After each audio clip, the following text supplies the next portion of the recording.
Welcome to What If Sleepstorian, where What If whispers timeless tales into dreams.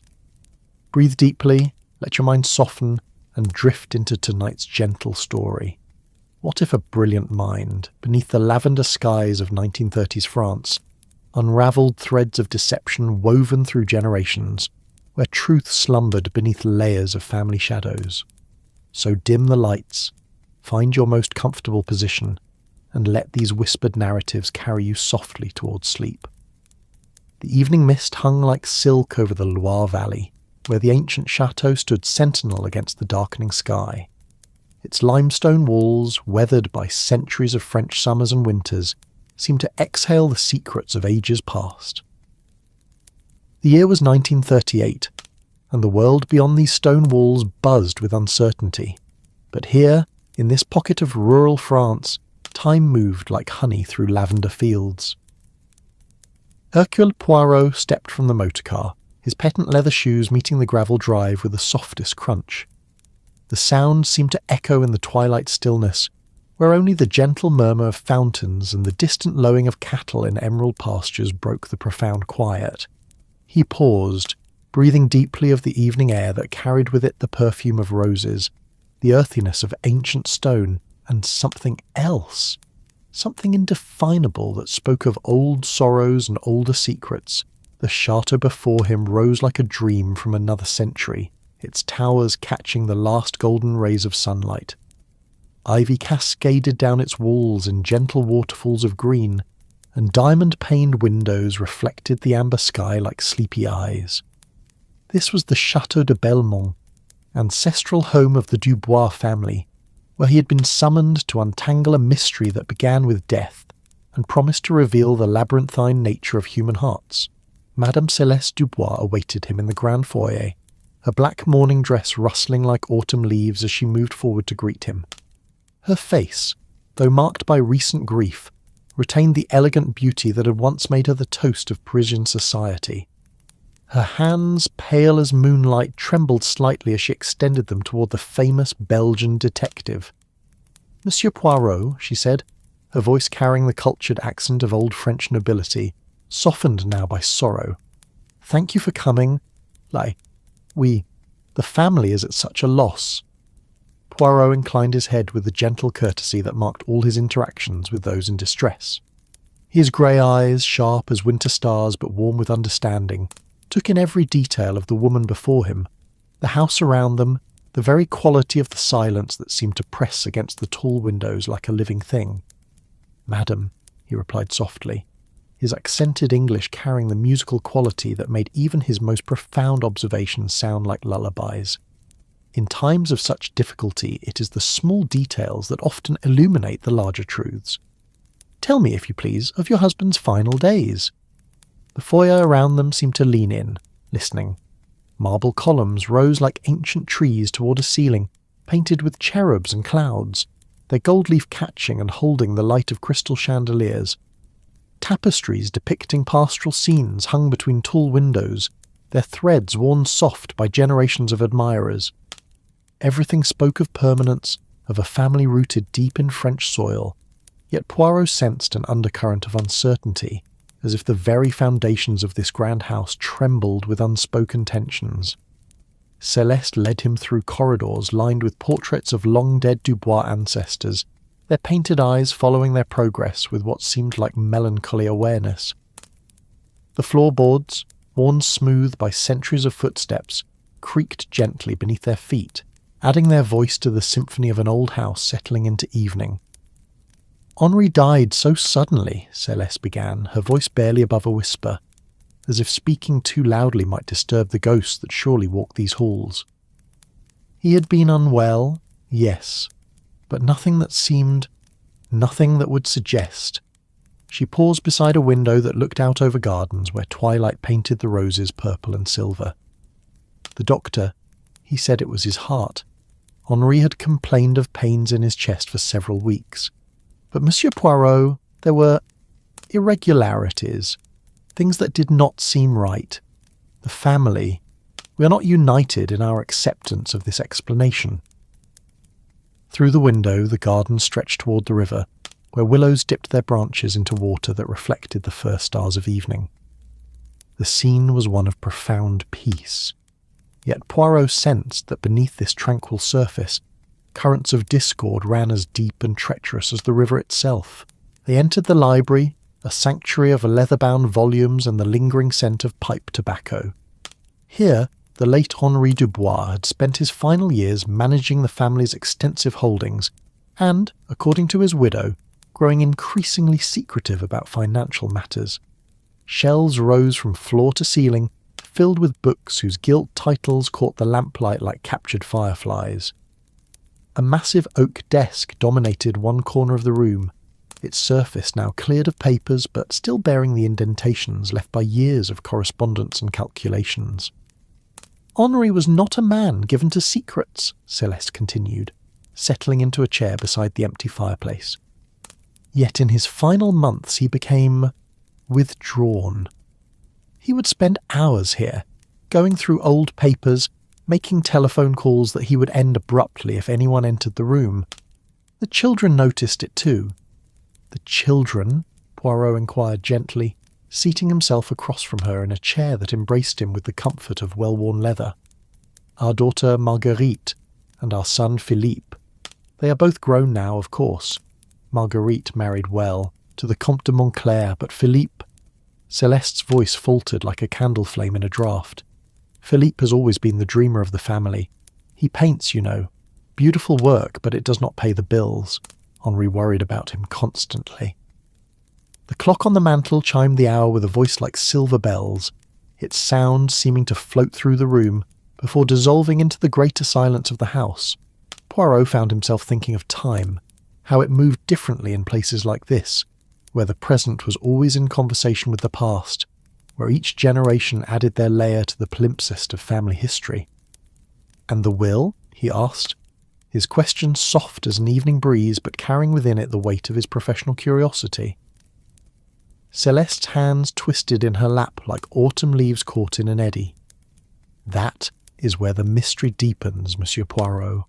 The will, it is not what any of us expected, not what Henri had led us to believe it would be." She rose and moved to the desk, her black dress whispering across the Persian carpet. From a drawer she withdrew a legal document, its pages heavy with official seals and the elaborate script of legal language. As she handed it to Poirot, he noticed that her hands shook not with grief alone, but with something else. Anger, perhaps, or fear. "Read it, please," she said, returning to her chair. "You will see why the family is troubled." Poirot adjusted his reading glasses and began to peruse the document, his trained mind immediately cataloguing the unusual provisions contained within. The will, dated only 3 months before Henri's death, contained several surprising bequests. The chateau itself would remain with Celeste for her lifetime, but upon her death it would pass not to the children as expected, but to a mysterious entity called the Belmont Foundation, which none of the family had heard of before. More puzzling still was the discovery that significant portions of the family's liquid assets, stocks, bonds, and bank accounts that the family had assumed would form the bulk of their inheritance, had been quietly liquidated in the months before Henri's death. The money, according to bank records, had been transferred to accounts in Switzerland, but the trail ended there in the labyrinthine secrecy of Swiss banking. "Most curious," Poirot murmured, his grey eyes reflecting the lamplight as they moved across the legal text. "Tell me, madame, did your husband ever speak of this Belmont Foundation? Did he mention any charitable intentions?" "Never," Celeste replied firmly. "Henri was generous, yes, but his charity was always direct, personal. He would never have created some anonymous foundation, especially not one that would dispossess his own children of their birthright." The sound of footsteps in the corridor announced the arrival of others, and Poirot looked up to see 2 figures silhouetted in the doorway. The family resemblance was immediately apparent. The same aristocratic bone structure, the same way of holding themselves that spoke of generations of privilege and responsibility. "Maman," the young woman said, entering with the fluid grace of someone trained from childhood in the art of elegant movement.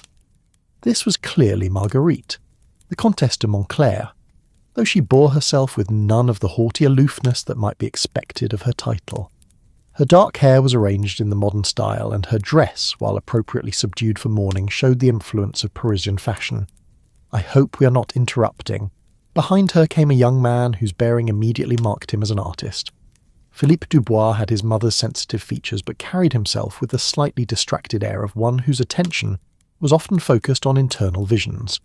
Paint stains on his fingers suggested recent work, and there was about him that particular quality of creative energy that seemed to vibrate just beneath the surface of everyday interaction. "Not at all," Poirot replied, rising courteously as the siblings entered the room. "I was hoping to have the opportunity to speak with you both. Your mother has been telling me of the circumstances surrounding your father's death and the unusual provisions of his final will." Marguerite exchanged a glance with her brother before settling into a chair near the window, where the last light of day touched her face with silver. Felipe remained standing, his restless energy apparently making stillness difficult. "Unusual is a charitable description," Marguerite said, her voice carrying the measured tones of someone accustomed to choosing words carefully. "What father did makes no sense. None of us had ever heard of this Belmont Foundation. The money that has disappeared, that was meant to be our inheritance, our security." "Marguerite," Philippe said softly, his voice carrying a painter's sensitivity to nuance and tone. "We should be fair to our father's memory. Perhaps there were circumstances we don't understand." His sister's laugh held no humour. "Circumstances? Felipe, you're too generous. Father was either deceived by someone or—" She left the sentence unfinished, but its implication hung in the air like smoke from an extinguished candle.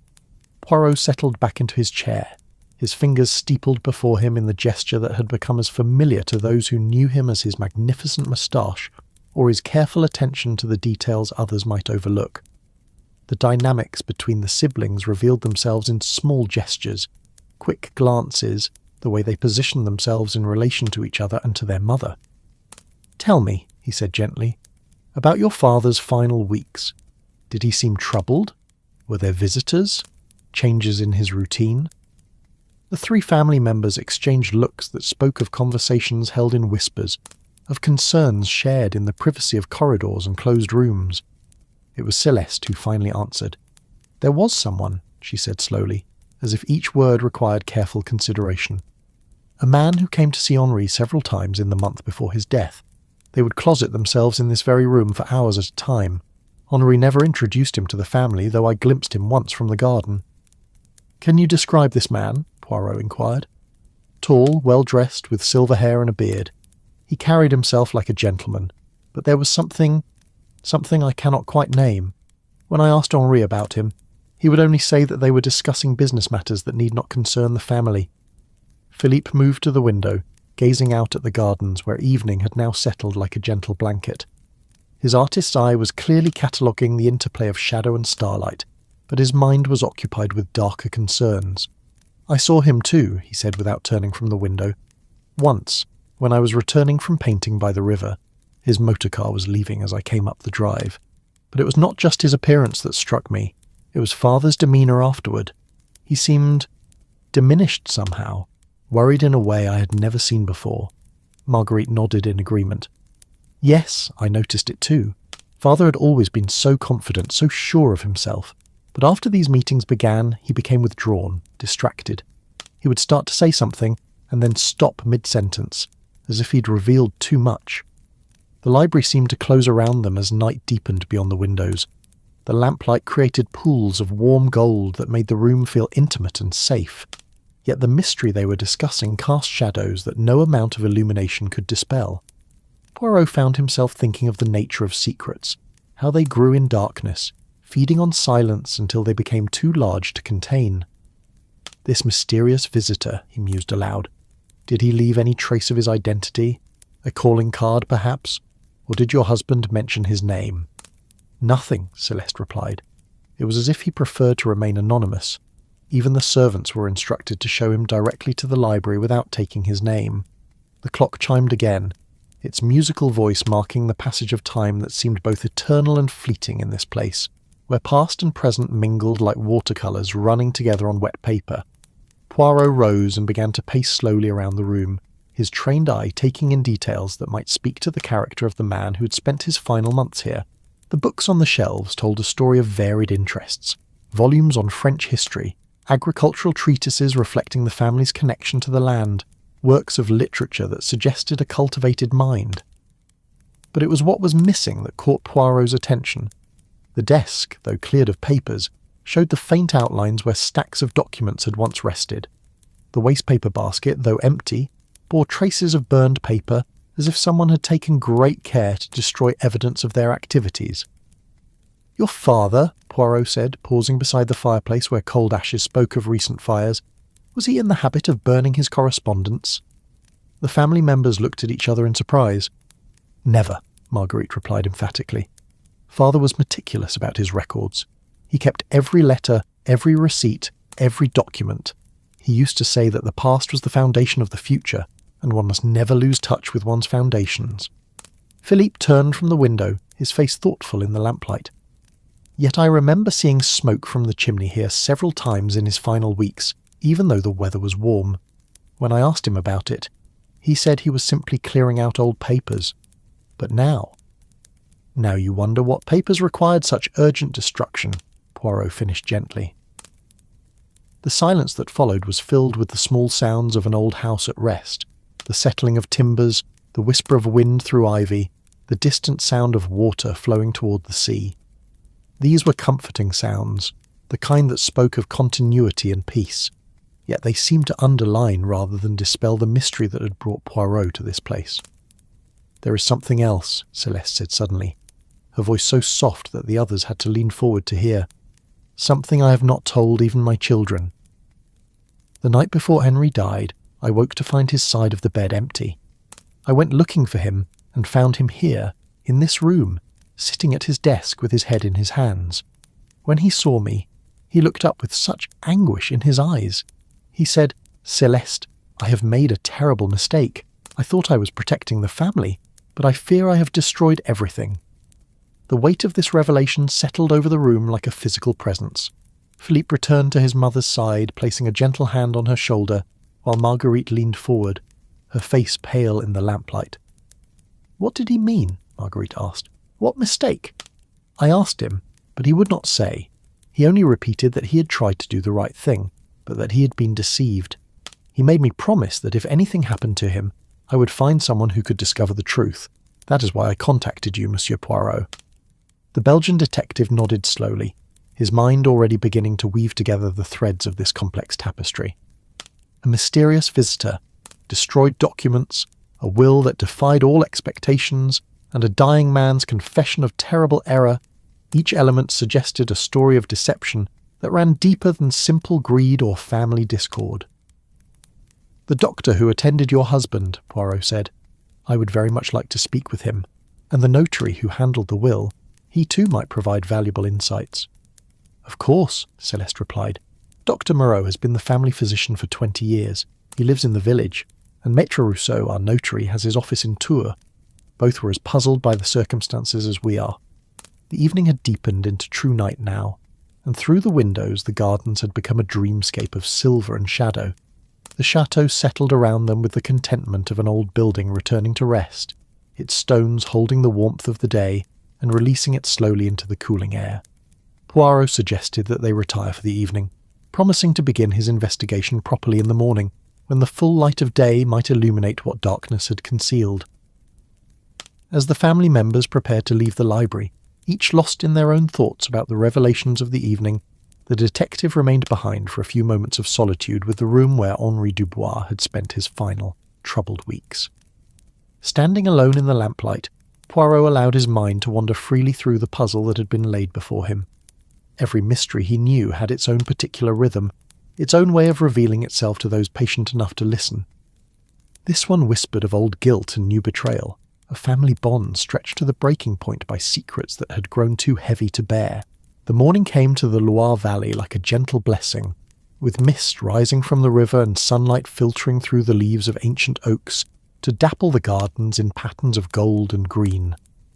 Poirot woke in his comfortable guest room to the sound of birds greeting the dawn and the distant chiming of church bells from the village below. After a breakfast of café au lait and fresh croissants served on the terrace overlooking the river, he set out for his first interview of the day. Dr. Moreau's house stood on the main street of the village, its shutters painted the soft blue-green that was traditional to the region. The doctor himself was a man of perhaps 60 years, with kind eyes behind wire-rimmed spectacles and the unhurried manner of one who had spent his life attending to the rhythms of rural existence. "Ah, Monsieur Poirot," Dr. Moreau said, as he welcomed the detective into his consulting room. "Madame Dubois mentioned that you would be coming. A terrible business, this. Henri was not just my patient, but my friend. We played chess together every Tuesday evening for 15 years. The consulting room was a sanctuary of medical tradition, with glass-fronted cabinets displaying bottles and instruments that spoke of a practice rooted in both science and compassion. Sunlight streamed through lace curtains, illuminating dust motes that danced in the air like tiny spirits. "Tell me, Doctor," Poirot said, settling into the chair offered to him, "about Henri Dubois' final illness. Was his death truly as sudden as it appeared?" Dr. Moreau removed his spectacles and polished them thoughtfully before answering. Henri had been complaining of chest pains for several weeks before his death. Heart disease, while not uncommon in men of his age, can be unpredictable. I prescribed rest, a moderate diet, and warned him against overexertion. "Yet you had concerns," Poirot prompted gently. The doctor replaced his spectacles and looked directly at his visitor. Not concerns exactly, but curiosities.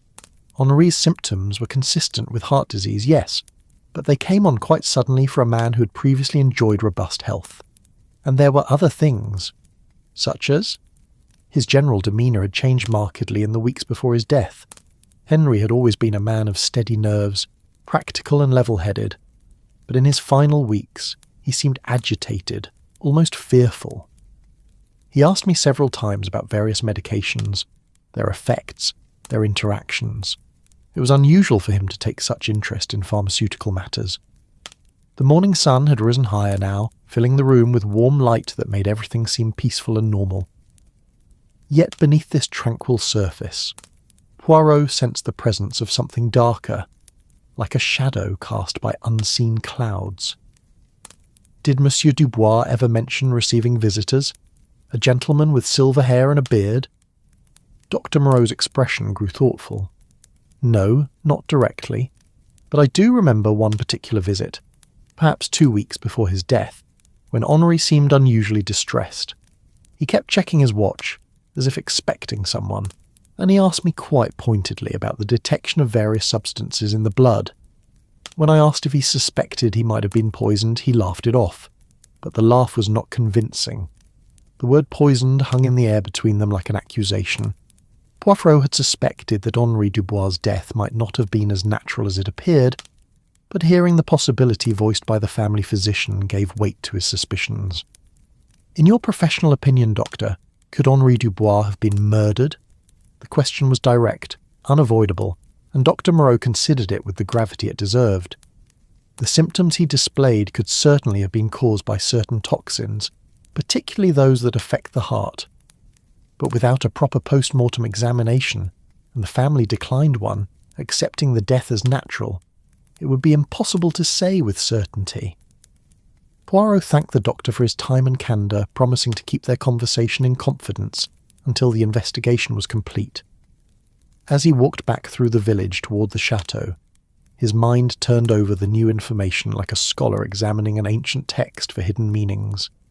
The village itself seemed to drown in the morning sunlight, with market vendors setting up their stalls beneath plane trees whose leaves rustled with the promise of another warm day.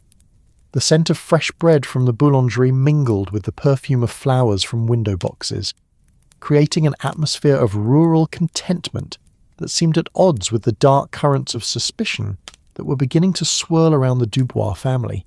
His next interview was with Maître Rousseau, the family notary, whose office occupied the second floor of a medieval building in Tours.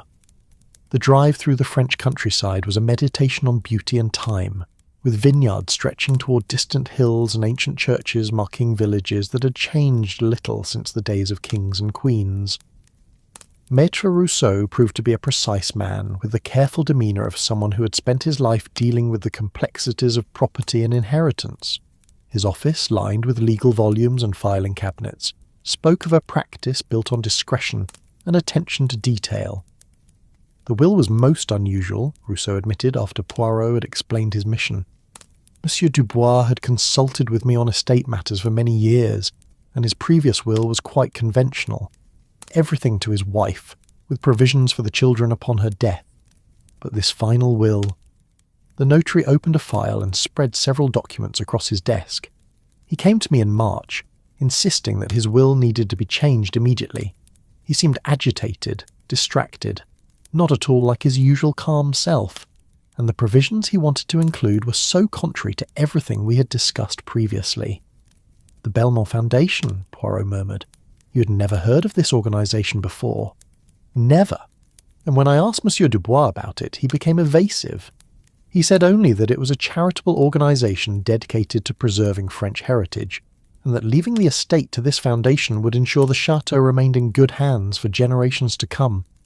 Poirot studied the will carefully, his trained eye noting not just its contents, but the circumstances of its creation. Did Monsieur Dubois draft this will himself, or did you prepare it based on his instructions? That is what made the situation even more unusual, Rousseau replied. Normally I would prepare any document based on a client's wishes, but in this case, Monsieur Dubois arrived with the will already prepared, asking only that I review it for legal adequacy and arrange for proper witnessing. You have no idea who might have prepared the original document? None whatsoever. The legal language was correct, but it was not typical of my practice. There were phrases and formulations that suggested someone else's hand, someone well versed in estate law but with a different style than my own. The implications were troubling. If Henri Dubois had not drafted his own will, and if his regular notary had not prepared it, then someone else had been involved in its creation, someone with both legal expertise and a vested interest in the unusual provisions it contained. As Poirot drove back to the chateau that afternoon, the mystery seemed to deepen with each new piece of information.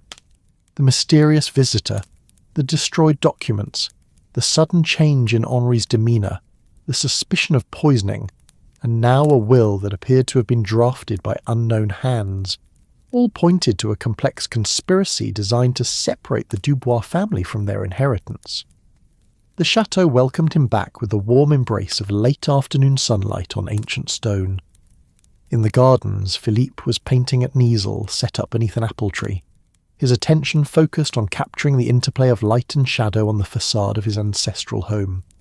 The sight was peaceful, domestic, a reminder that behind all mysteries lay human lives with their simple desires for beauty, security, and love. "How is the investigation?" Philippe asked, setting down his brush as Poirot approached. "It progresses," the detective replied diplomatically. "Your father, I believe, was the victim of a carefully orchestrated deception, but the full scope of that deception is only beginning to emerge."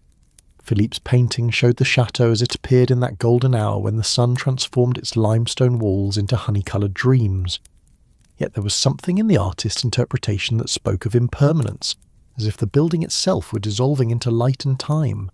"I keep thinking about what Mother said," Philippe murmured, his gaze moving from his canvas to the actual building before them, "about my father saying he'd made a terrible mistake. What could he have done that would have such consequences?" It was a question that had been haunting Poirot as well. Henri Dubois, by all accounts, had been a man of integrity and careful judgment. What circumstances could have led him to make decisions so contrary to his family's interests? That evening, over dinner served in the chateau's formal dining room, Poirot shared with the family what he had learned from his interviews with Dr. Moreau and Maître Rousseau. The revelation that Henri might have been murdered sent a chill through the room that had nothing to do with the evening air flowing through open French doors. "Murdered?" Celeste whispered, her fork trembling in her hand. "But who would want to harm Henri? He had no enemies." "Perhaps not enemies in the conventional sense," Poirot replied gently. "But if your husband possessed something of value, money, property, information, there are always those who would stop at nothing to obtain it." Margaret set down her wineglass with enough force to send ripples across its surface. "This Belmont Foundation, it must be connected somehow. Father would never have left our inheritance to a charity he had never mentioned before." I have been thinking about that name, Philippe said thoughtfully. Belmont. Beautiful mountain. It sounds almost too perfect, too poetic to be real. His observation struck Poirot as particularly astute. In his experience, elaborate deceptions often revealed themselves through such small inconsistencies. Names that were too perfect, stories that were too convenient, explanations that accounted for everything except human nature. The dining room around them spoke of generations of family gatherings, its walls lined with portraits of Dubois ancestors who had presided over similar meals for centuries. The irony was not lost on Poirot that this same room might now be witnessing the dissolution of the family's legacy through deception and betrayal. Tomorrow, he announced, I shall endeavour to trace this mysterious Belmont foundation. In my experience, even the most carefully constructed lies contain within them the seeds of truth. We only need to know where to look. The night passed peacefully at the chateau, with only the gentle sounds of the French countryside to disturb the silence, the soft hooting of owls in the oak trees, the whisper of wind through the gardens, the distant murmur of the river flowing toward the sea. Yet beneath this tranquil surface, Poirot's mind continued to work, turning over the elements of the mystery like a jeweller examining a complex setting for flaws. Morning brought with it a telephone call that would prove to be the key to unlocking the entire puzzle. Poirot had contacted a colleague in Paris, a former police inspector named Giraud, who now worked as a private investigator specialising in financial crimes. Giraud's voice crackled through the telephone lines with barely contained excitement. Hercule, mon ami, your Belmont Foundation is most interesting indeed. It exists, legally speaking, but only just barely. Incorporated in Switzerland 3 months ago with a single director, a Monsieur Jean-Baptiste Moreau. But here is the curious thing. There is no record of any charitable activities, no staff, no office address beyond a mail forwarding service in Geneva. The name Moreau struck Poirot like a physical blow. This director, he said carefully, can you describe him? Tall, distinguished gentleman with silver hair and a beard. According to the incorporation documents, he's 62 years old, born in Normandy. But Hercule, when I attempted to verify his background, I discovered something very interesting. Jean-Baptiste Moreau died in 1902 as a child of 3 years old. Our foundation director is using the identity of a long-dead infant. The pieces of the puzzle began to fall into place in Poirot's mind, like tumblers in a lock finally finding their proper alignment. The mysterious visitor who had so disturbed Henri Dubois in his final weeks was operating under a false identity, using the name of someone who had died decades ago. This level of preparation suggested not an impulsive crime, but a carefully planned deception that had been months, perhaps years, in the making. There is more, Giraud continued. I traced the Swiss bank accounts mentioned in your Dubois will. Large sums of money have indeed been transferred there, but they have not remained idle. The funds have been moved again, this time to accounts in Argentina. It appears that someone has been very methodical about making this money disappear. Argentina, a country that had become a refuge for those seeking to escape their past, where questions about identity and background were rarely asked. If the stolen inheritance had indeed found its way there, recovering it would be nearly impossible. Poirot thanked his colleague and replaced the telephone receiver with a growing sense of urgency. The false foundation, the stolen identity, the money spirited away to South America, all suggested that time was running short. If the perpetrator of this elaborate fraud had not already fled France, he would likely do so soon. But who was this mysterious figure who had so successfully deceived Henri Dubois? The answer, Poirot suspected, lay not in Geneva or Buenos Aires, but somewhere much closer to home. In his experience, the most successful deceptions were built upon foundations of partial truth, and the most effective deceivers were those who could exploit existing relationships and trust. The day was spent in quiet investigation, with Poirot exploring the chateau and its grounds with the methodical thoroughness of an archaeologist examining an important site. Every room told part of the story of the Dubois family, their traditions, their values, their connections to the land and to each other. Yet, it was what was absent that proved most revealing. In Henri's study, the careful observer could see the outlines where photographs had once stood on the mantelpiece. When Poirot inquired about these missing items, Celeste explained that her husband had removed several family photographs in his final weeks, claiming that he was having them reframed. The photographs had never been returned. "What photographs were they?" Poirot asked gently. "Old family pictures, mostly. One of Henri's father and his business partner from the early days of the family company. Another of a christening, Philippe as a baby with his godfather. Henri always kept that one close because his dear friend had been killed in the war not long after it was taken." The mention of a godfather who had died in the war caught Poirot's attention. "This godfather? Can you tell me about him?" Celeste's face softened with memory. Jean-Baptiste Moreau was Henri's closest friend from childhood. They grew up in neighbouring villages, served together in the war, and Jean-Baptiste was best man at our wedding. He was like a brother to Henri. His death in 1918 was a terrible blow. Henri never really got over it. The name sent ice through Poirot's veins. Jean-Baptiste Moreau, the same name used by the mysterious director of the Bellamont Foundation. But Jean-Baptiste Moreau had died in the war, not as an infant as Giraud's records had indicated.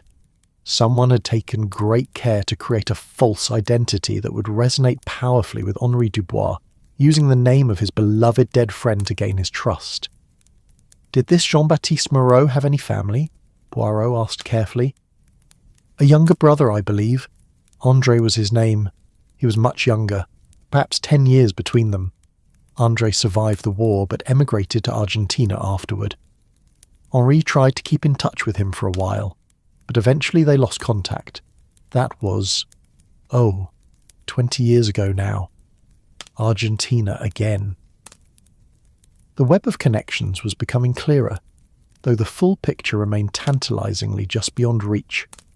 André Moreau, the younger brother of Henri's dead friend, who had emigrated to Argentina and subsequently disappeared from their lives. Was he the mysterious visitor who had presented himself under his dead brother's name? The afternoon brought a breakthrough that would illuminate the darkest corners of the mystery. Poirot, accompanied by Philippe, ventured into the chateau's extensive archives housed in the cellar beneath the main building. Here, among stone walls that had witnessed centuries of French history, the Dubois family had stored their records, ledgers dating back to the Revolution, correspondence from the Great War, and boxes of photographs documenting generations of family life. The cellar was cool and dim, lit by bare bulbs that cast harsh shadows between the carefully organised shelves. The air carried the scent of old paper and leather, of time itself made tangible in the accumulated documents of a family's existence. As they searched through boxes of photographs looking for the images Henri had removed from his study, Poirot found himself thinking about the nature of memory and how the past could be manipulated by those clever enough to exploit the power of nostalgia. "Here," Philippe said suddenly, his voice echoing in the stone chamber, "I found them." The photographs Henri had removed were tucked inside an old album, as if he had been trying to hide them even from himself. The first showed 2 young men in military uniform, their arms around each other's shoulders in the easy camaraderie of soldiers. One was clearly a young Henri Dubois, his face bearing the same aristocratic features that would distinguish him throughout his life. The other, slightly taller and broader, bore a strong resemblance to the mysterious visitor described by the family. But it was the second photograph that provided the crucial revelation. It showed a christening scene.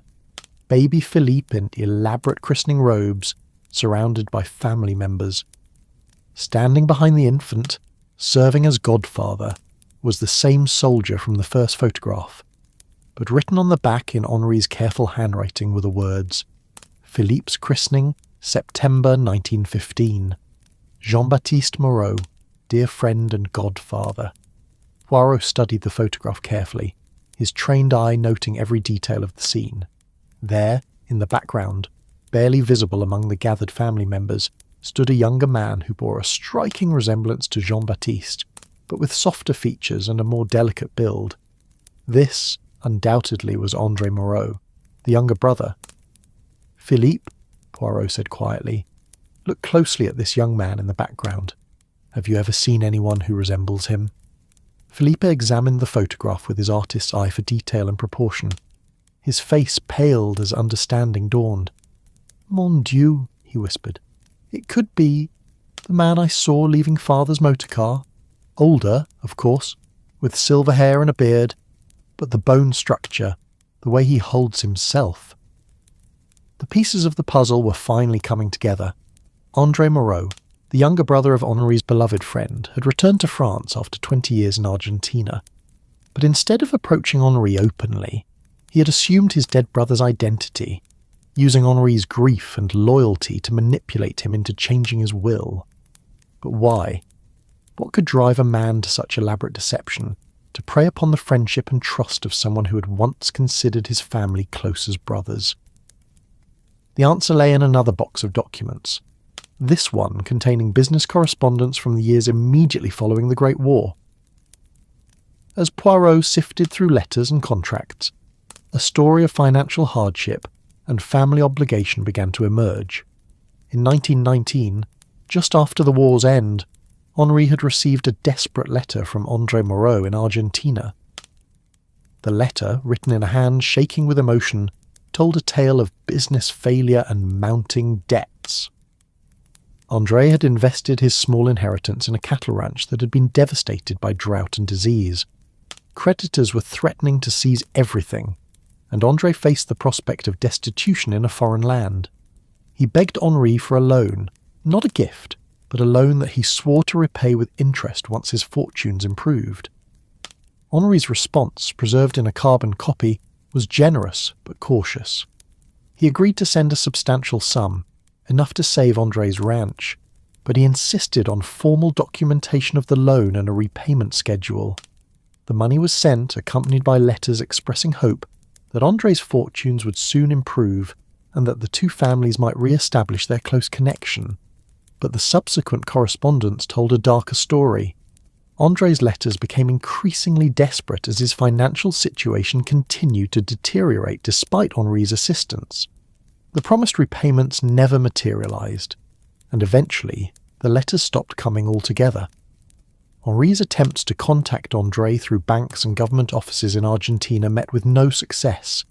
It was as if André Moreau had simply vanished from the face of the earth. In a letter to his own lawyer dated 1925, Henri wrote, "I fear that André Moreau has met with some misfortune, possibly even death. The money I lent him, a considerable sum, must be considered lost. I pray that his suffering was not prolonged and that he found some peace before the end. His brother Jean-Baptiste was my dearest friend, and for his sake I could do no less than help his family in their time of need." The tragedy was complete. Henri had genuinely believed that André was dead, that his generous loan had been insufficient to save his friend's brother from some unspecified catastrophe in the wilds of Argentina. For 20 years he had carried this burden of guilt, wondering if he could have done more to help the brother of his beloved friend. And then, in his final months, André Moreau had reappeared, not as himself, but wearing the identity of his dead brother like a mask. He had exploited Henri's guilt, his loyalty to old friendship, and his desire to make amends for perceived failures. The elaborate deception with the false foundation, the forged documents, even the careful research into Swiss banking laws, all of it had been designed to convince Henri that he could somehow honour his dead friend's memory by ensuring that Jean-Baptiste's charitable work would continue after Henri's own death. But surely father would have recognised him, Philippe said, as they climbed back up from the cellar into the warm afternoon light. 20 years changes a man, but not beyond all recognition. Poirot considered this objection as they made their way back to the library where the family was gathered for tea. "Your father was expecting to see a dead man, mon ami. When we believe someone is dead, we do not look for them among the living. And André Moreau, by all accounts, was a skilled deceiver. Hair can be dyed, a beard can alter the shape of a face, and 20 years of life in a harsh climate can age a man considerably. More than that," Poirot reflected silently. "Guilt and grief could blind a man to deceptions that might otherwise be obvious. Henri Dubois, burdened by 20 years of wondering if he had failed his friend's brother, would have been particularly susceptible to someone claiming to represent Jean-Baptiste Moreau's legacy. The evening light was slanting through the library windows when Poirot shared his discoveries with the assembled family. The revelation that their father had been the victim of an elaborate fraud perpetrated by someone he had once considered family struck them with the force of a physical blow. "André Moreau," Celeste whispered, sinking into her chair as if the weight of understanding was too much to bear. "I remember him as a young man, quiet, sensitive, very different from his older brother. He seemed so grateful when Henri helped him after the war. How could he have done this?" "Desperation, perhaps," Poirot replied gently, "or simple greed.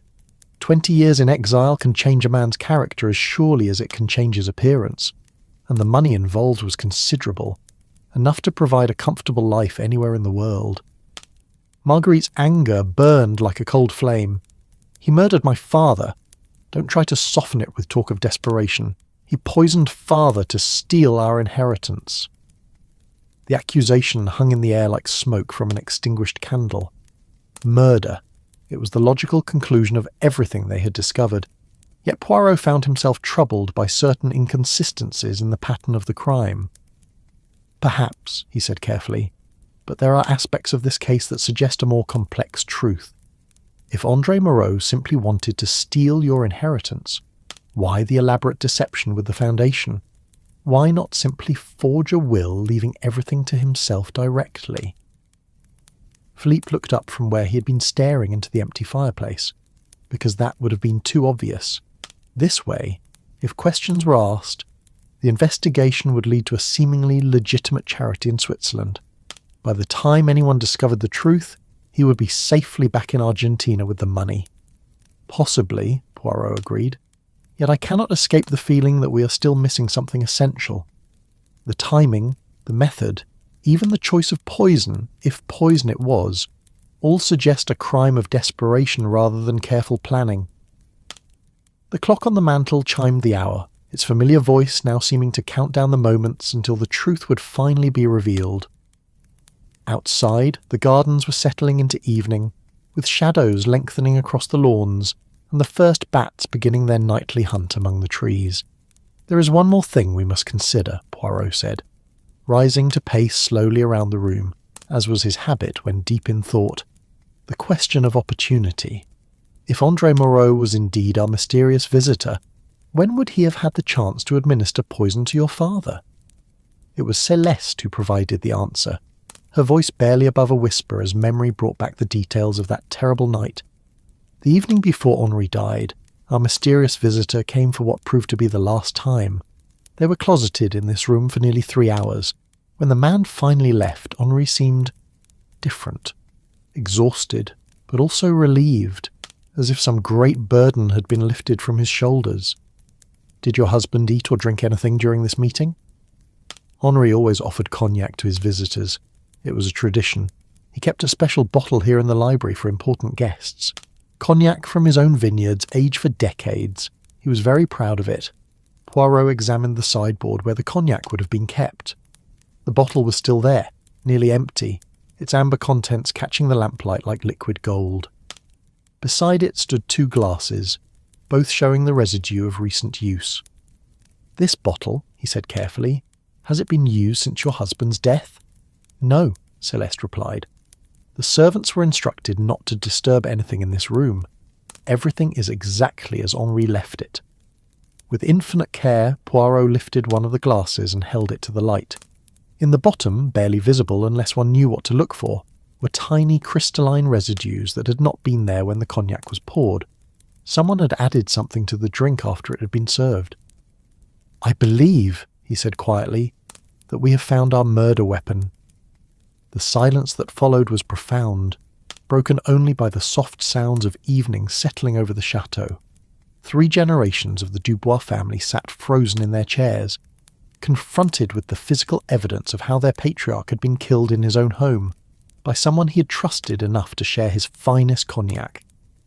But even as the method of murder became clear, Poirot found himself troubled by deeper questions about motive and opportunity.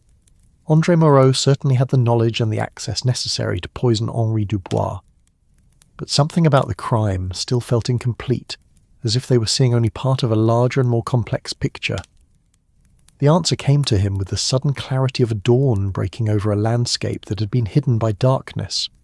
André Moreau had indeed returned from Argentina, but not alone, and not primarily as a killer. "Madame Dubois," Poirot said suddenly, "you mentioned that your husband seemed relieved after his final meeting with the mysterious visitor. What if that meeting was not about theft, but about confession?" The family stared at him in bewilderment, but Poirot's mind was racing ahead, connecting threads that had seemed unrelated until this moment. "Consider this possibility," he continued. "André Moreau returns to France not to steal from Henri, but to confess that he had deceived him 20 years ago. Perhaps he had not lost Henri's money in failed business ventures. Perhaps he had simply stolen it, used it for his own purposes, and then disappeared to avoid facing the consequences." Philippe leaned forward, his artist's intuition grasping the emotional logic of Poirot's theory. "You think he came back to make amends, to return what he had stolen?" "It would explain much," Poirot replied. The relief Madame Dubois observed in her husband after that final meeting. The will leave everything to the Belmont Foundation. What if that was not André's idea, but Henri's?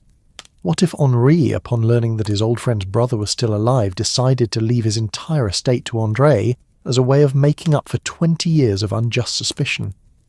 The theory was compelling, but it raised as many questions as it answered. If André had come to make amends, why had Henri died? And why had the money been spirited away to Swiss banks and then to Argentina? "There is only one way to know for certain," Poirot declared. "We must find André Moreau and confront him with what we know." But André Moreau, as it turned out, was not as far away as they had imagined. The next morning brought a visitor to the chateau, a visitor who walked up the gravel drive openly, without deception or disguise, carrying himself with the bearing of a man who had finally decided to stop running from his past. André Moreau, at 65, bore the weathered appearance of someone who had spent decades under foreign skies, but his resemblance to his dead brother remained unmistakable. His hair, now silver-white, framed a face lined by sun and wind, but marked most deeply by guilt and regret.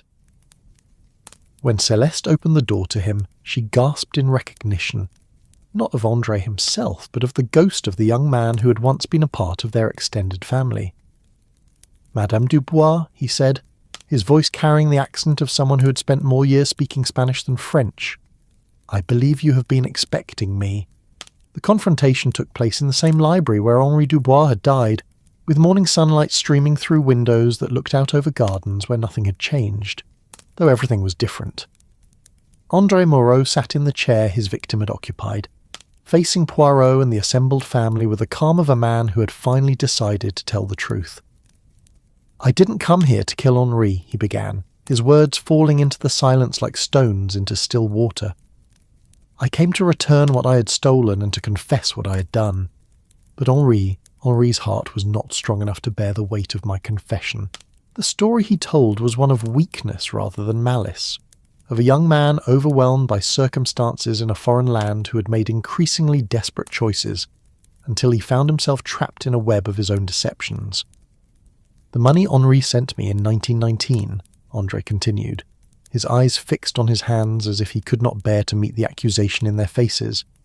I did not lose it to drought or disease. I gambled it away, all of it, within 6 months of receiving it. I was young, foolish, surrounded by men who seemed to know secrets about making money quickly. I thought I could double Henri's loan and repay him with interest. Instead, I lost everything. The silence stretched between them like a chasm. Outside, birds sang in the gardens, oblivious to the human drama unfolding within the ancient walls. For 20 years, André went on, I lived with the shame of what I had done. I built a new life in Argentina, married, had children, became successful in business. But Henri's money was always there, a debt that grew heavier with each passing year. I told myself that he was wealthy, that he would not miss what I had taken. But I knew that I had betrayed the trust of the man who had been my brother's dearest friend. Marguerite's voice cut through his confession like a blade. So you decided to steal even more? To repay one betrayal with a greater one? André looked up at her, his eyes reflecting decades of self-loathing. Number I came to return the money, all of it, with 20 years of interest. I had finally made enough to repay what I had stolen. He reached into his jacket and withdrew a leather portfolio, placing it on the desk between them. Bank drafts, he explained. Enough to repay Henry's original loan, plus compound interest at 5% annually. More money than your father lost, but not enough to compensate for 20 years of guilt. Poirot examined the documents, noting the amounts involved. André Moreau was telling the truth. The bank drafts represented a fortune, far more than Henri had originally lent. "But if you came to repay the debt," Philippe asked, his voice heavy with confusion, "why did our father die? Why did you assume Jean-Baptiste's identity?" André's composure finally cracked, revealing the raw pain beneath. "Because I was a coward. Because I could not bear to see the disappointment in Henri's eyes when he learned what I had done. I thought if I approached him as Jean-Baptiste, I could somehow make the confession easier. Henri had always said that Jean-Baptiste was the best man he ever knew. If Jean-Baptiste's brother had finally made good on his debts. The twisted logic of guilt and shame was laid bare in that moment. André Moreau had created an elaborate deception not to steal, but to make restitution easier for both the giver and the receiver.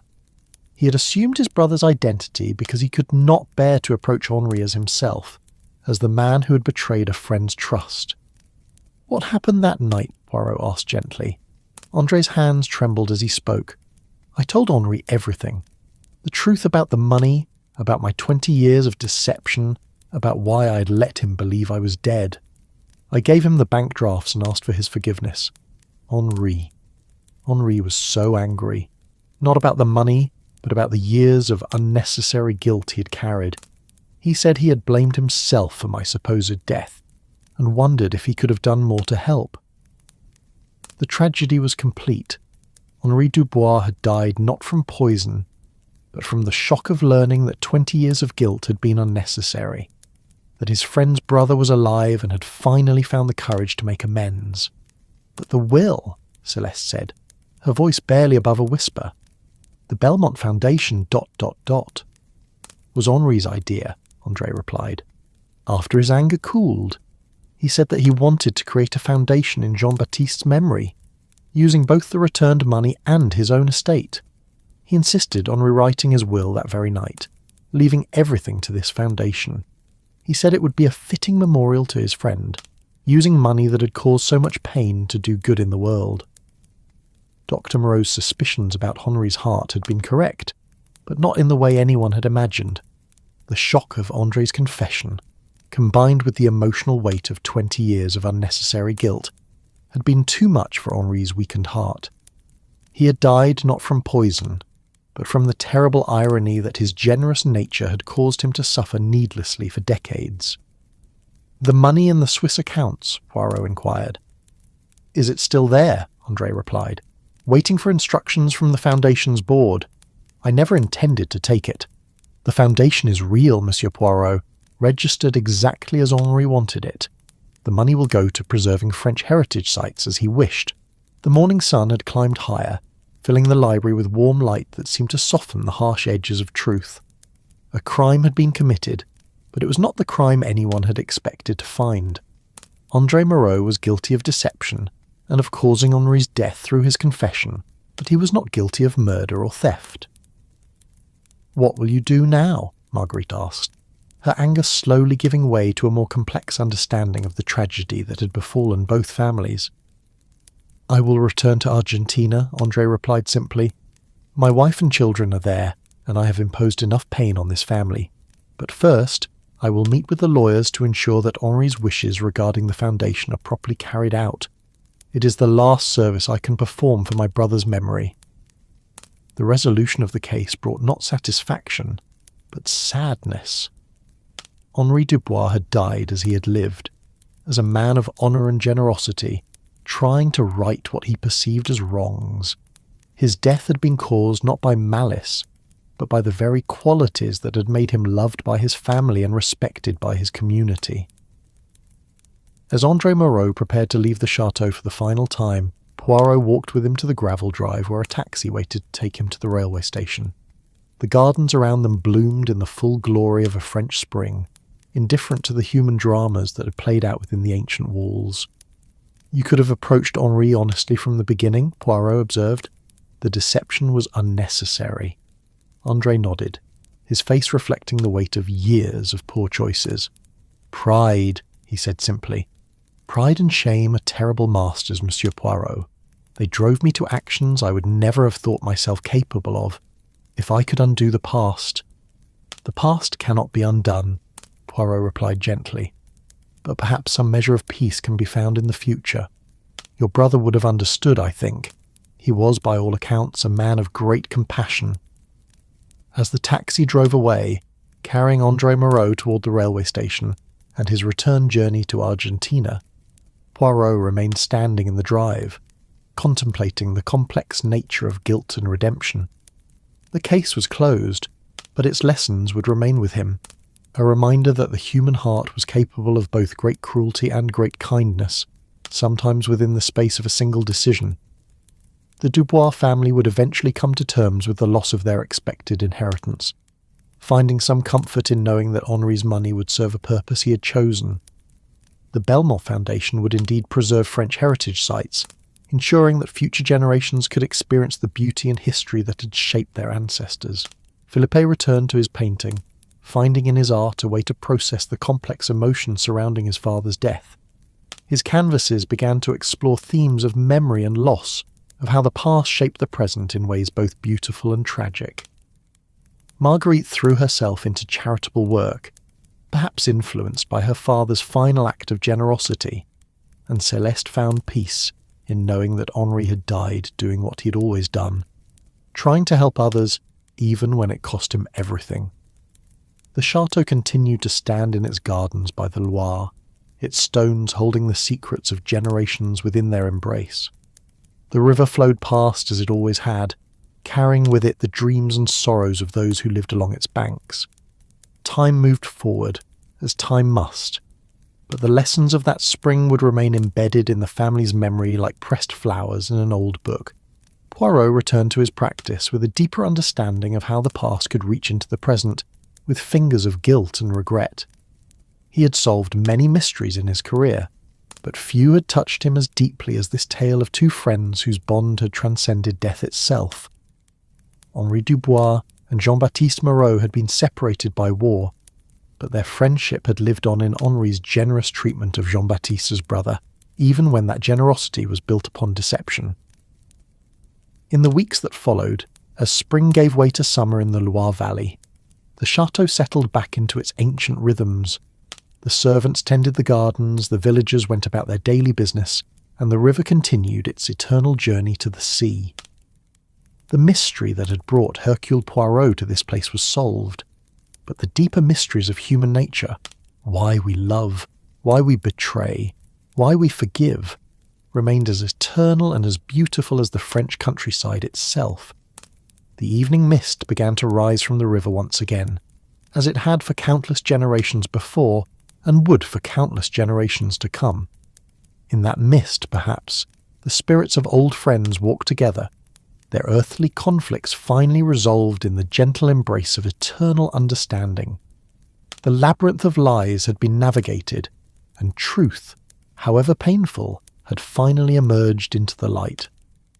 Henri Dubois had died as he had lived, as a man who believed in the power of forgiveness and the importance of honouring old friendships.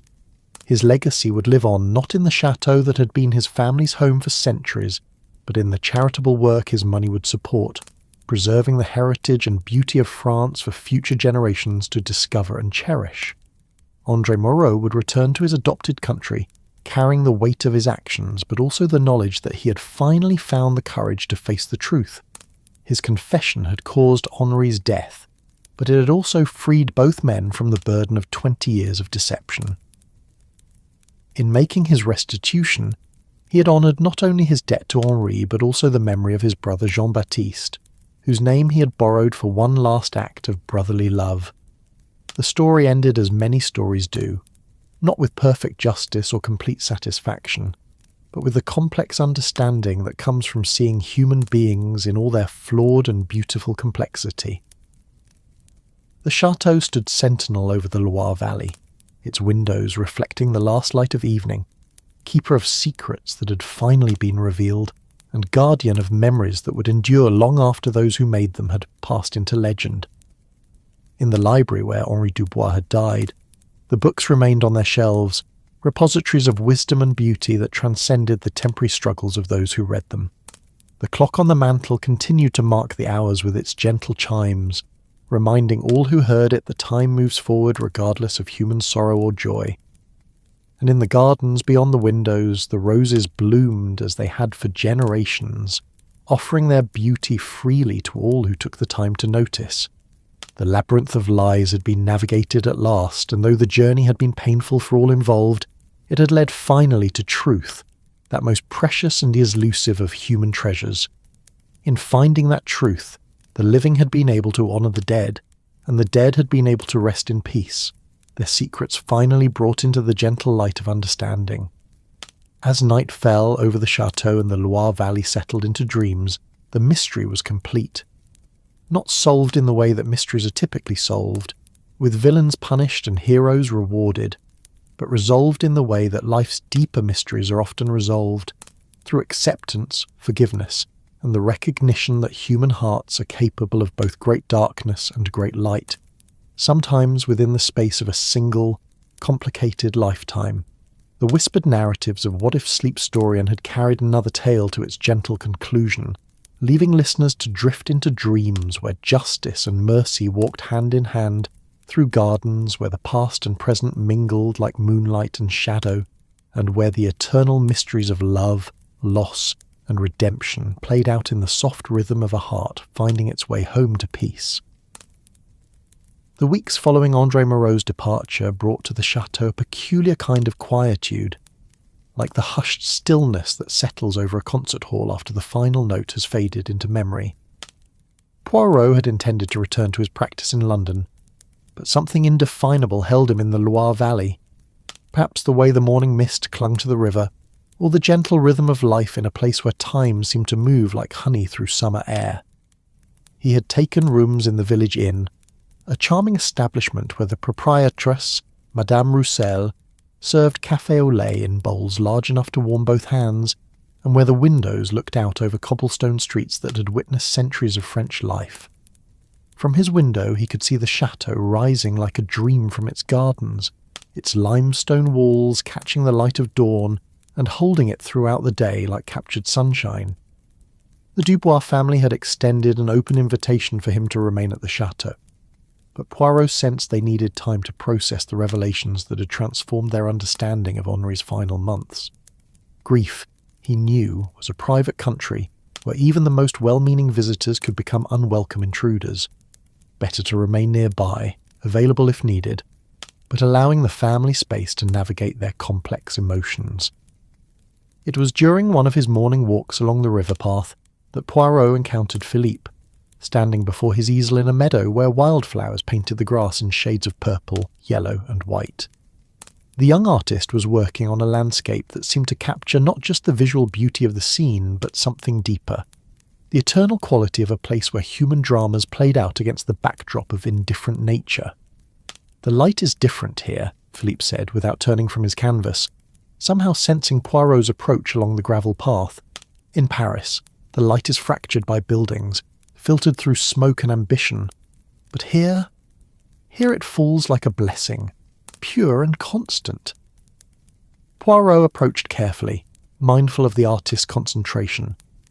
On the canvas, the chateau appeared not as a building, but as an idea made manifest, a symbol of permanence in a world of change. The brushwork was confident yet gentle, each stroke contributing to a whole that was greater than the sum of its parts. "You have found peace in your work," Poirot observed, settling onto a nearby stone that time and weather had shaped into a natural seat. Philippe set down his brush and looked out over the scene he was painting. "I'm trying to understand something," he said softly. "Father died believing he had failed Jean-Baptiste's brother, carrying guilt for 20 years over something that was not his fault. André lived those same 20 years carrying the weight of his actual betrayal, unable to face the truth of what he had done. Two men bound together by a lie that neither had the courage to examine. The observation struck Poirot as particularly astute, revealing the artist's gift for seeing patterns that others might miss. And what does this tell you? That truth is not always kind, but it is necessary, Felipe replied. André's confession killed our father, but it also freed him from 20 years of unnecessary guilt. Perhaps there is mercy even in the painful truth. The morning breeze stirred the wildflowers around them, releasing fragrances that spoke of earth and growth, of cycles that continued regardless of human sorrow. A lark rose from the grass nearby, its song spiralling upward into the blue dome of sky, carrying with it something that seemed to transcend the temporal concerns of those bound to earth. "Your mother and sister," Poirot inquired gently, "how do they fare?" Philippe resumed his painting, adding touches of light that seemed to make the canvas glow from within. "Marguerite is angry, as she has every right to be. She sees André as a thief who stole not just money, but our father's peace of mind.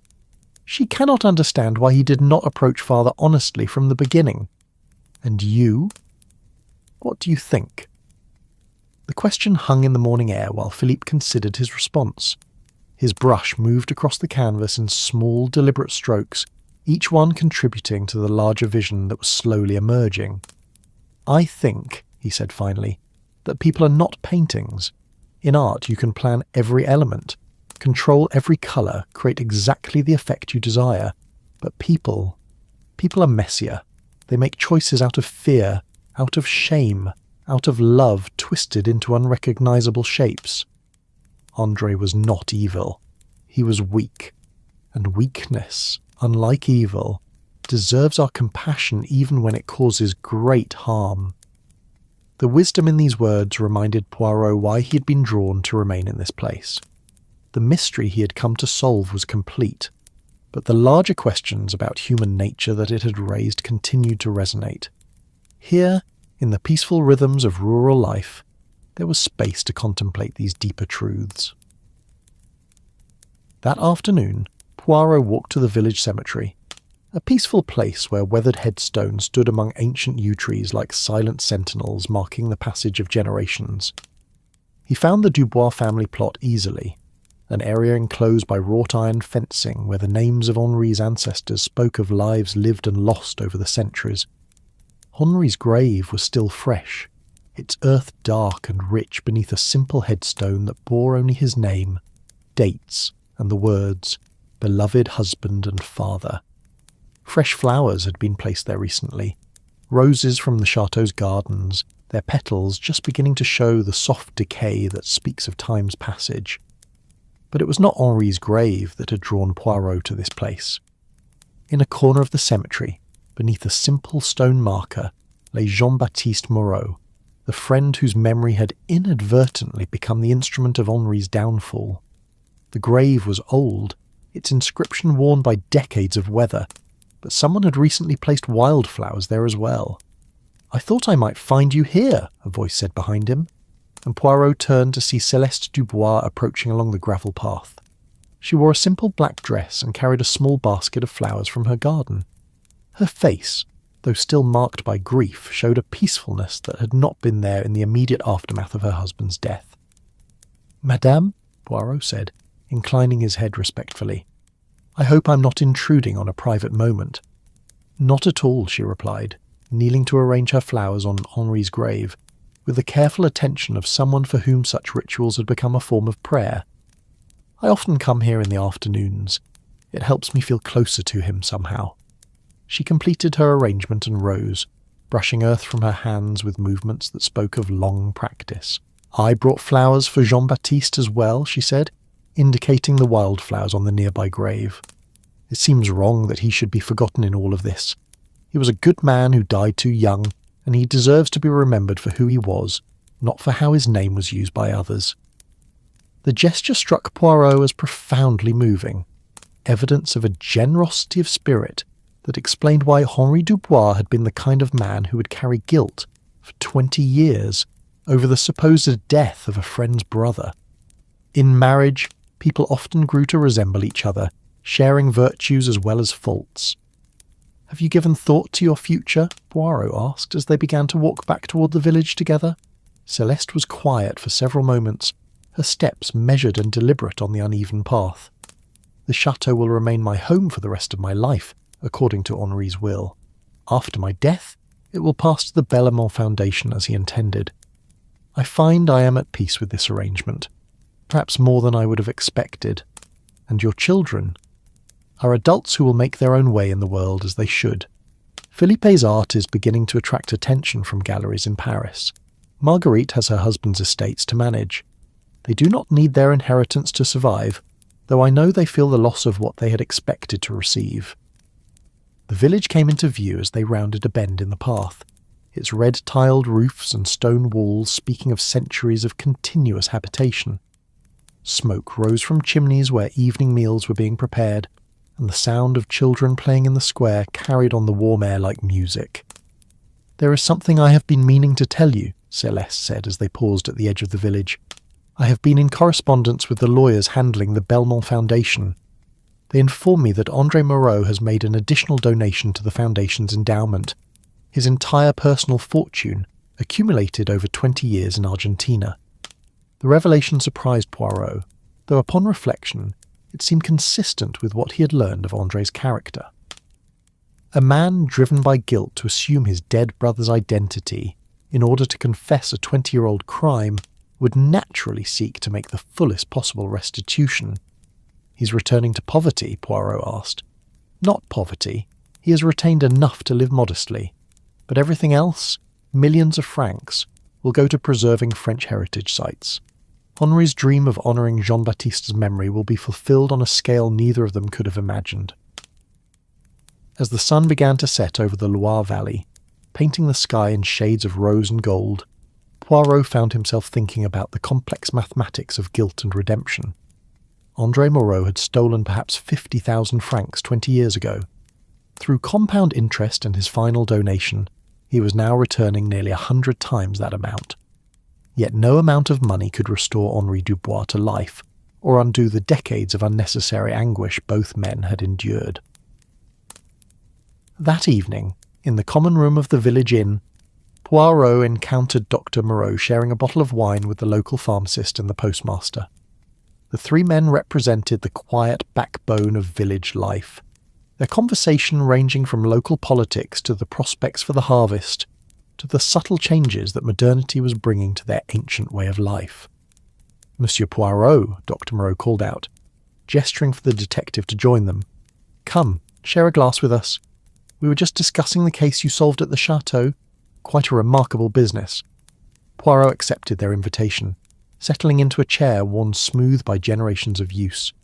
The wine was local, produced from grapes that had grown in the same soil for centuries, its taste carrying within it something of the terroir that had shaped it. "Remarkable and tragic," the pharmacist observed. A thin man whose precise manner spoke of a lifetime spent measuring exact dosages. To think that Henri Dubois died not from poison as we all suspected, but from the shock of learning a truth that should have brought him peace.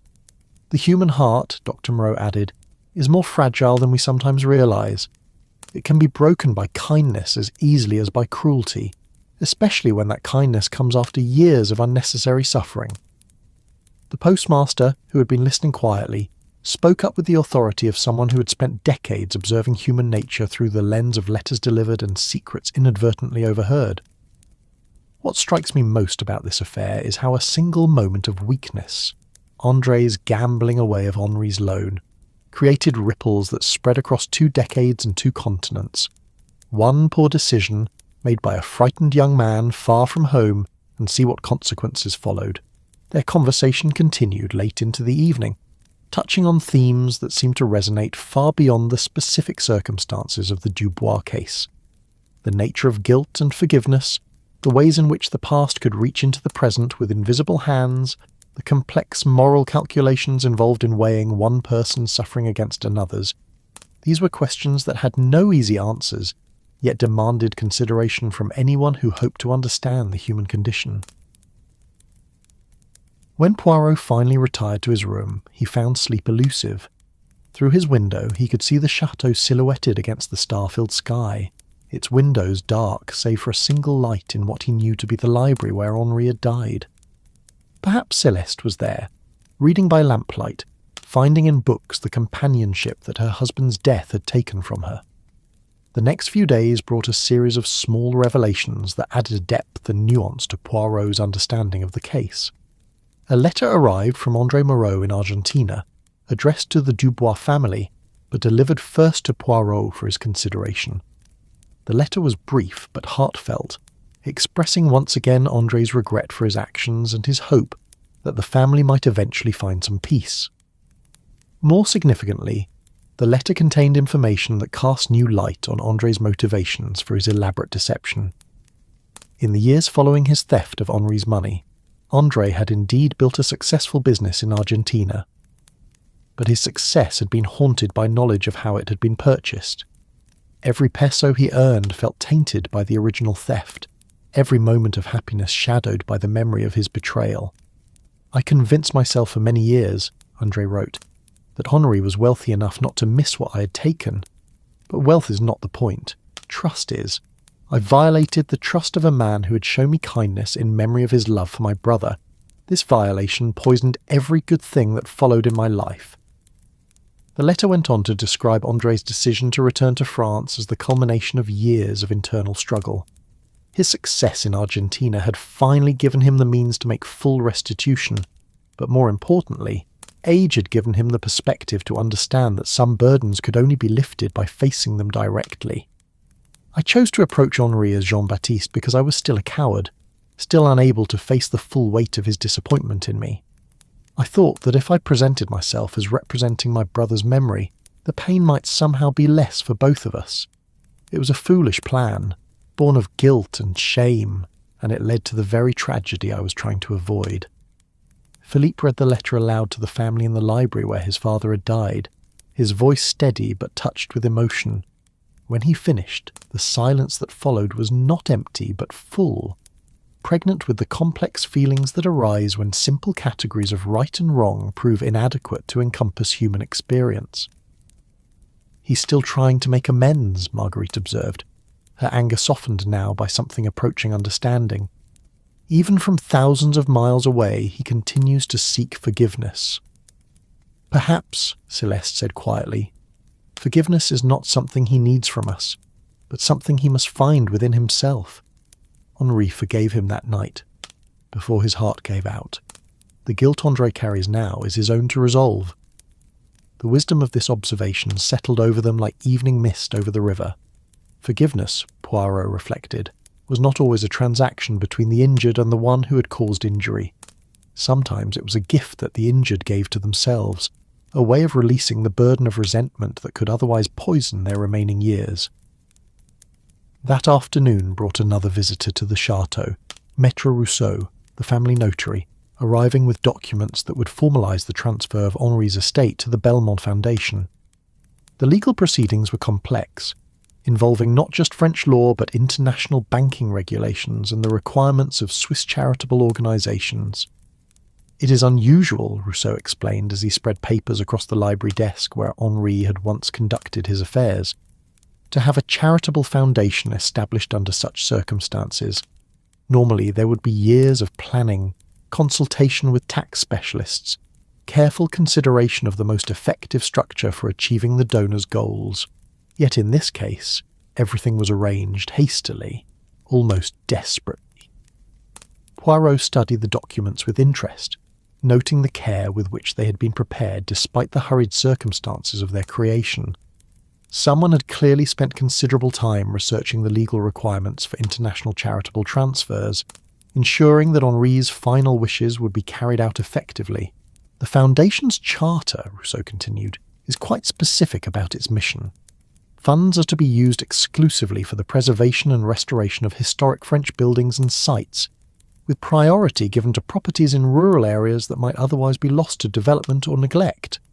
It is in many ways an ideal memorial for a man who loved the French countryside and understood the importance of preserving it for future generations."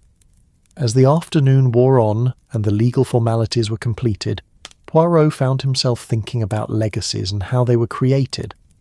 Henri Dubois had intended to leave his family a financial inheritance that would ensure their security for generations. Instead, through the strange alchemy of guilt, confession, and unexpected death, he had created something else entirely, a foundation that would preserve the beauty and history of France itself. Was this a tragedy or a triumph? Perhaps it was both, as most significant human events proved to be upon careful examination. The evening brought news from an unexpected source, a telegram from Giraud in Paris, reporting developments in his investigation of the Swiss bank accounts. The Belmont Foundation's finances were indeed legitimate, as André had claimed, but Giraud's inquiries had uncovered additional information about André Moreau's activities in Argentina. Your André Moreau, the telegram read, has been something of a philanthropist in Buenos Aires for the past decade. Hospitals, orphanages, schools for the poor. He has donated generously to many causes. Local newspapers describe him as a private man haunted by some tragedy in his past, dedicated to making amends through charitable work. His reputation there is spotless. The information added another layer to Poirot's understanding of André's character. The man who had returned to France to confess his crime was not simply seeking to unburden his conscience, but had already spent years trying to balance the scales of his past transgression through good works. His final act of donating his entire fortune to the Belmont Foundation was the culmination of a decades-long effort to transform ill-gotten gains into instruments of good. Yet this knowledge brought its own burden of sadness. If André had been performing acts of charity for years, if his reputation in Argentina was that of a generous and principled man, then his original theft of Henri's money had not simply ruined 2 lives, but had prevented years of friendship and collaboration that might have accomplished great good in the world. As summer deepened in the Loire Valley, the chateau settled into new rhythms shaped by Henri's absence but informed by his memory. Céleste had begun corresponding with officials from various French heritage sites, offering advice and support for preservation projects that would be funded by the Belmont Foundation. Her lifelong exposure to the challenges of maintaining a historic property made her uniquely qualified to guide such efforts. Philippe's art continued to evolve, incorporating themes of memory, loss, and redemption that clearly drew from his recent experiences. His latest paintings showed a maturity and depth that attracted attention from dealers and critics in Paris, though he seemed content to remain in the countryside that inspired his work. Marguerite had thrown herself into organising the Foundation's first major project, the restoration of a medieval abbey in Brittany that had fallen into dangerous disrepair. Her organisational skills and aristocratic connections proved invaluable in navigating the complex relationships between government officials, church authorities, and local communities. Watching the family adapt to their changed circumstances, Poirot was reminded of one of life's persistent truths, that human beings possessed an almost infinite capacity for resilience when faced with loss. The Dubois family had lost their expected inheritance, their patriarch, and their sense of security about the past. Yet they were finding ways to transform these losses into purposeful action, honouring Henri's memory while building their own legacies. One morning in late July, Poirot received a visitor at the village inn, a young woman whose bearing and features immediately marked her as a member of the extended Dubois family. She introduced herself as Isabelle de Montclair, Marguerite's daughter, recently returned from her studies in Switzerland. "Monsieur Poirot," she said, settling into a chair on the inn's terrace where morning glory vines provided shade from the climbing sun. "I have come to thank you on behalf of our entire family. What you did for us, discovering the truth about Grandpère's death. It has given us peace." The young woman possessed her mother's elegance and her grandfather's gentle manner, speaking with the careful thoughtfulness of someone who had been raised to consider the weight of words. Yet there was something else in her demeanour, an excitement barely contained, as if she carried news of particular importance. "I also wanted to tell you about something I discovered in Switzerland," she continued. "At my school, we were required to research a charitable organisation as part of our studies in international law. I chose to investigate the Belmont Foundation, thinking it would be simple since it was connected to our family." She paused to accept the café au lait that Madame Roussel brought to their table, her eyes bright with the enthusiasm of someone who had uncovered an unexpected treasure. "What I found amazed me, Monsieur Poirot. The Foundation has already begun its work, even before Grandpère's estate was fully transferred.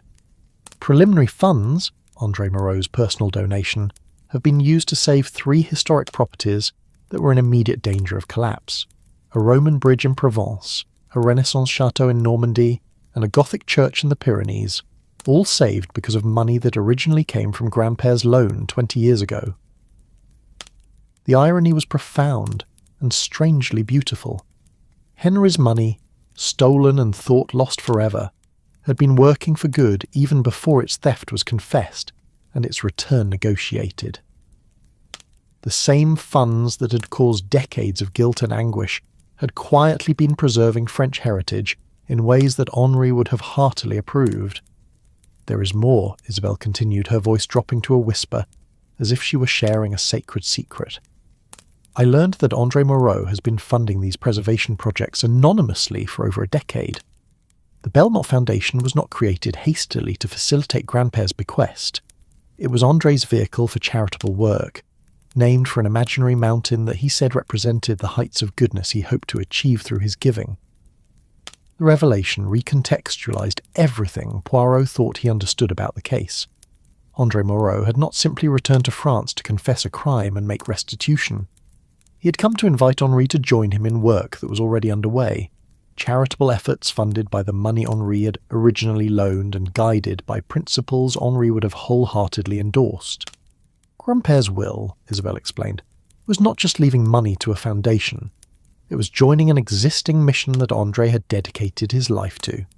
The two friends, separated by death and distance, were finally reunited on purpose.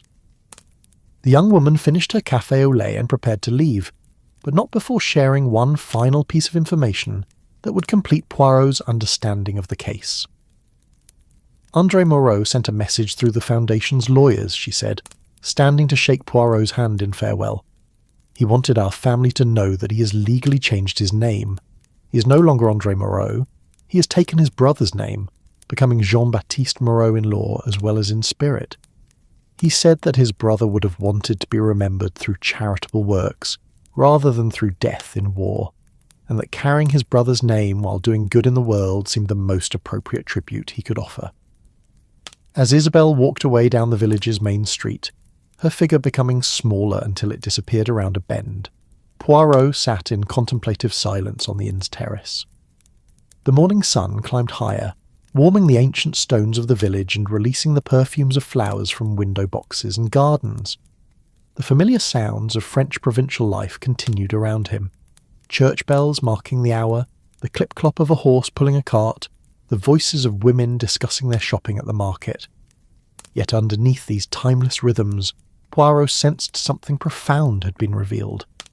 The case he had solved was not simply about crime and punishment, guilt and forgiveness.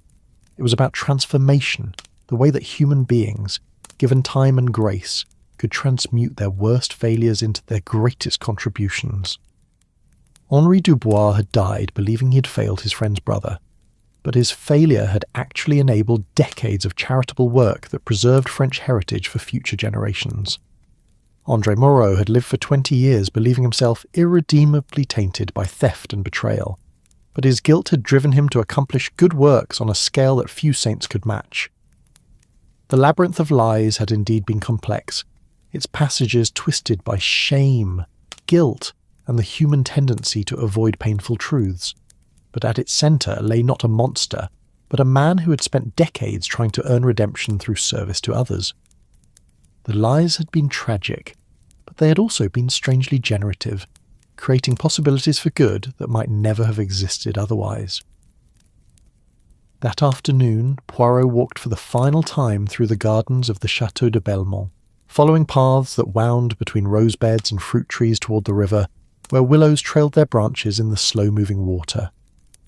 The beauty of the place was unchanged, the same golden light, the same gentle breezes carrying the scents of lavender and honeysuckle, the same sense of time suspended that had first drawn him to linger in this corner of the Loire Valley. Yet everything was different as well. The chateau would continue to stand for Celeste's lifetime, but after her death it would pass to the Foundation, becoming not a private residence but a centre for heritage preservation work. The gardens would still bloom, but they would welcome visitors from around the world who came to learn about protecting historic properties. The river would continue its eternal journey, but its banks would be preserved from development by Foundation funds, ensuring that future generations could experience the same timeless beauty that had shaped centuries of French life. He found Philippe painting by the river, working on a canvas that showed the chateau reflected in the water's surface. But this reflection was not exact. It showed the building as it was, but also as it would become, with visitors wandering through rooms that would house exhibits about French architectural heritage, and gardens that would serve as models for historic landscape preservation. "Your vision encompasses the future as well as the present," Poirot observed, admiring the way Philippe had captured not just the appearance of things but their essence. "I have been thinking about what father achieved," Philippe replied, cleaning his brush with movements made automatic by years of practice. "He wanted to leave us an inheritance, and he did, just not the one he intended. Instead of money that would have been spent and forgotten, he created something that will preserve beauty and history for generations. It is a greater legacy than any fortune could have provided." The wisdom of this perspective struck Poirot as profoundly moving. Philippe had found a way to see his father's unintended bequest not as a loss, but as a gift of a different kind, one that served not just his family, but all of France, and indeed all of humanity's shared heritage. As evening approached, Poirot made his farewells to the Dubois family, promising to stay in touch and to follow the Belmont Foundation's work with interest. Celeste embraced him with the warmth of someone who had found peace after great turmoil, while Marguerite and Philippe thanked him for helping them understand the complex truth behind their father's death. "Truth is not always comfortable," Celeste said as they stood together in the chateau's foyer where Poirot had first arrived to investigate what had seemed like a simple case of inheritance fraud. "But it is always preferable to the alternatives. Thank you for helping us see that even painful truth can be a form of grace." The drive back to Paris took Poirot through countryside that seemed to glow in the golden light of late afternoon. Vineyards stretched toward distant hills, their ordered rows speaking of human partnership with the natural world. Ancient churches marked villages where life continued much as it had for centuries, their bells calling the faithful to evening prayers just as they had done for generations of their ancestors. Yet underlying this sense of continuity, Poirot was aware of change as well. The France he was driving through would be preserved and protected by the Belmont Foundation, ensuring that future generations could experience the same beauty and sense of connection to the past. In a world increasingly dominated by industrial development and urban sprawl, such preservation was not just aesthetically valuable, but spiritually necessary. The case of Hercule Poirot and the Labyrinth of Lais was officially closed, but its implications would continue to resonate in ways that extended far beyond the original mystery. André Moreau, now calling himself Jean-Baptiste in honour of his brother's memory, would continue his charitable work from Argentina, funding preservation projects that honoured both his brother's sacrifice and Henri's generosity. The Dubois family would find new purpose in managing foundation projects, discovering that service to others provided a form of healing that mere financial compensation could never have achieved. And in the Loire Valley, the Château de Bellemont would stand as a testament to the strange alchemy by which human failures could be transformed into lasting good. Visitors would come to learn about architectural preservation, but they would also encounter a deeper lesson about redemption, forgiveness, and the possibility that even the most tangled webs of deception could be unravelled to reveal patterns of unexpected beauty. The labyrinth had been navigated, its passages explored, and its centre reached. What had been found there was not the monster that myth suggested might lurk in such places, but something more complex and ultimately more human.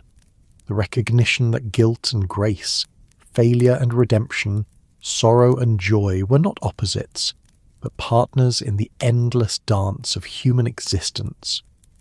As Paris came into view in the distance, its lights beginning to twinkle in the gathering dusk, Poirot reflected on the case that had brought him to the Loire Valley. and the lessons it had taught him about the human heart. Every mystery he solved added to his understanding of the species he served, but few had demonstrated so clearly that truth, however painful, was ultimately liberating, and that even the most grievous failures could be transformed into instruments of grace. The story ended where all good stories must, not with perfect resolution, but with the promise of new beginnings. The Château de Belmont would continue to stand by its river, welcoming new seasons and new visitors, preserving the past while nurturing possibilities for the future.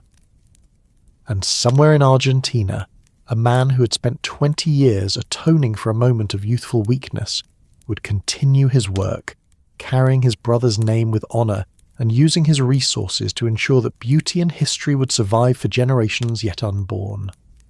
The labyrinth of lies had been mapped at last, its twisting passages revealed to lead not into darkness, but toward an unexpected dawn where redemption was possible, and where human hearts, however flawed, could still find their way home to peace. Years would pass before Poirot would fully understand the profound impact of that summer in the Loire Valley. He returned to his practice in London, solving other mysteries, unravelling other deceptions, but the case of the Belmont Foundation remained always in the back of his mind like a gentle melody that returns unbidden in quiet moments. Letters arrived periodically from the Dubois family, updating him on their lives and the Foundation's work. Celeste had become something of an expert on historic preservation, consulting with government officials and international organisations on best practices for protecting cultural heritage. Her grief had transformed into purpose, her loss into a mission that honoured Henri's memory, while serving something larger than personal sorrow. Philippe's artistic reputation had grown considerably, with his paintings now displayed in galleries throughout Europe. Critics praised his unique ability to capture not just the visual beauty of historic sites, but their emotional resonance, the way ancient stones could speak across centuries to touch contemporary hearts. Several of his works had been purchased by the Belmont Foundation to illustrate their preservation efforts, creating a beautiful synergy between art and advocacy. Marguerite had discovered a talent for fundraising and project management that surprised even herself. Under her direction, the Foundation had expanded its scope beyond France, partnering with similar organisations across Europe to create a network of heritage protection that spanned national boundaries. Her aristocratic connections, once merely social assets, had proven invaluable in building relationships with wealthy donors and government officials who could advance the Foundation's mission. Perhaps most remarkably, the three women had found ways to honour Henri's memory that went far beyond conventional mourning.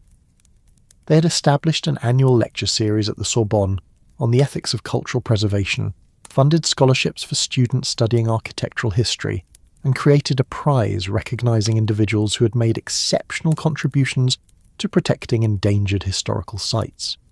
From Argentina came news of André Moreau's continued work under his adopted name of Jean-Baptiste.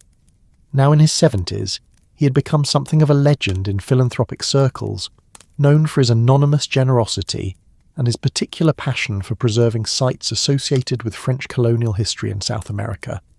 His donations had saved dozens of buildings that might otherwise have been lost to development or neglect, creating a lasting bridge between his adopted country and his homeland.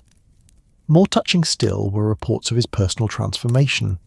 The guilt and shame that had driven him to such elaborate deceptions in France had gradually given way to a quiet contentment born of meaningful work.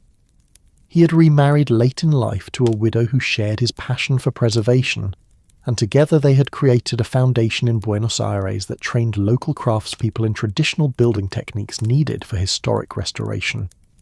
In one particularly moving letter, forwarded to Poirot by the Dubois family, André had written about his decision to name a new scholarship program after Henri Dubois. "My friend's generosity, even in death, continues to create possibilities for good in the world," he had written. "Every young person who receives this scholarship will carry forward Henri's legacy of kindness and his belief in the importance of preserving beauty for future generations." The scholarship recipients themselves had become part of the story's ongoing chapters. Young architects, historians, and craftspeople from across the French-speaking world competed for grants that allowed them to study traditional building techniques and preservation methods. Many had gone on to lead their own restoration projects, creating a ripple effect of conservation that extended far beyond what Henri Dubois could have imagined when he made his original loan to André 20 years earlier. Poirot found himself thinking often about the mathematics of redemption, how a single act of theft had ultimately resulted in the preservation of hundreds of historic sites, the training of thousands of preservation specialists, and the creation of an international network dedicated to protecting cultural heritage. It was as if the universe possessed some mysterious mechanism for transforming human failures into instruments of grace, provided there was sufficient time and sufficient commitment to making amends. The chateau itself had evolved exactly as Philippe's painting had envisioned. After Céleste's peaceful death at the age of 87, surrounded by children and grandchildren who had grown up understanding their family's unique legacy, the property had transitioned smoothly to foundation ownership. The main house had been converted into a research centre and museum, while the garden served as a living laboratory for historic landscape preservation techniques. Visitors from around the world came to study at the Belmont Centre, learning not just technical skills but the deeper philosophy that guided the foundation's work. They heard the story of Henri and André, of friendship and betrayal transformed into lasting good, of how individual choices could echo across generations in ways both unpredictable and profound. The library where Henri had died had been preserved exactly as it was that final night, but it was no longer a place of sorrow. Students and researchers worked at tables surrounded by Henri's books, drawing inspiration from his passion for learning and his commitment to preserving the past for future generations. The cognac glasses from that fatal evening had been cleaned and placed in a display case, not as relics of tragedy but as reminders that truth, however painful, was always preferable to deception. On the 20th anniversary of Henri's death, the foundation organised a special memorial service in the chateau's chapel, a small stone building that dated back to the 13th century.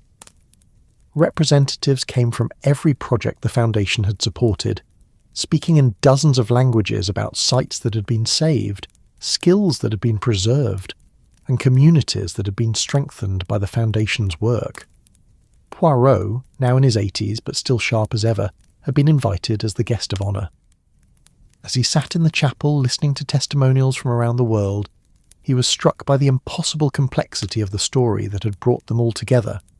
A theft had become a gift, a lie had revealed the truth, and a death had generated more life than any single person could reasonably expect to create. The service concluded with the dedication of a new stained glass window, depicting not Henri or André, but the idea they had ultimately served together, the preservation of beauty across time.